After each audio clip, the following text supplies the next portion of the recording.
Malam itu Pak Kim baru saja turun dari bus. Penampilannya sangat biasa, seorang pria paruh baya yang terlihat lelah setelah seharian bekerja. Namun langkah kakinya di jalan dihentikan oleh sekelompok berandal yang langsung menyudutkan dan memukulinya. Anehnya Pak Kim sama sekali tidak melawan.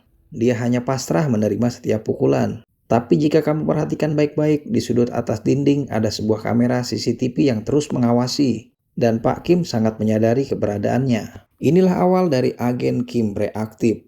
Pria yang baru saja dipukuli tadi adalah sosok ayah tunggal yang sangat hangat namun polos bagi putri remajanya, Minji. Dia tipe ayah yang sampai meminta nomor HP teman anaknya sebagai kontak darurat dan sama sekali tidak sadar saat putrinya mulai menyukai seorang cowok. Namun ada misteri di balik kedamaian ini. Pemilik toko dry cleaning di dekat rumah mereka sepertinya tahu masa lalu Pak Kim.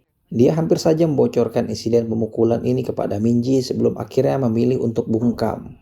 Di tempat kerjanya di bank tabungan Sang Saeng, naluri tajam Pak Kim mulai terlihat saat dia secara diam-diam menemukan kejanggalan laporan keuangan bosnya. Dia tidak membuat keributan, hanya mengamatinya. Sementara itu rekan kerjanya, Sang A, membantunya membelikan kaos mahal untuk ulang tahun Minji. Hadiah yang sempat coba dikembalikan oleh Pak Kim karena merasa tidak enak hati.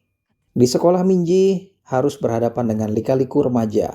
Setelah ketahuan like unggahan Namhoon, cowok yang ditaksirnya, geng perundung pimpinan Hyeri mulai mengganggunya dan membuang baju olahraganya ke sampah. Namhoon yang baik hati meminjamkan jaket sweaternya kepada Minji. Momen manis ini justru memicu bahaya saat Hyeri melihat nama Namhoon tertera di label jaket tersebut. Alur cerita bergeser mengenalkan Jin Cheol, mantan prajurit yang tinggal di Karapan divisi veteran marinir Korea bersama seorang guru taekwondo. Mereka menjemput Pak Kim untuk makan malam.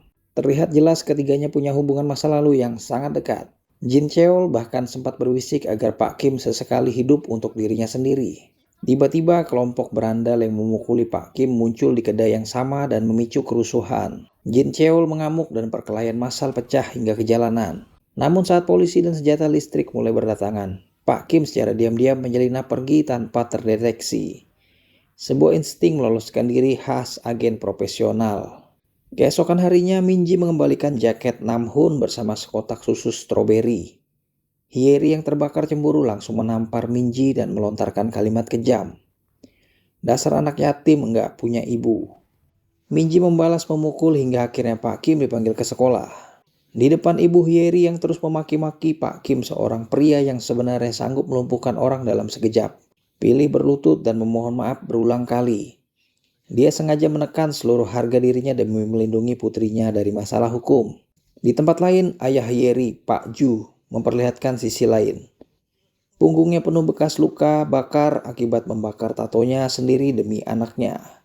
Sebuah cermin bahwa para ayah di dunia ini rela melakukan hal ekstrim demi anak mereka. Sayangnya Minji tidak memahami pengorbanan ayahnya.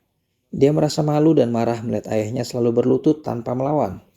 Minji menolak pulang, mengancam akan kabur dan meluapkan rasa sakit hati yang selama ini dia pendam.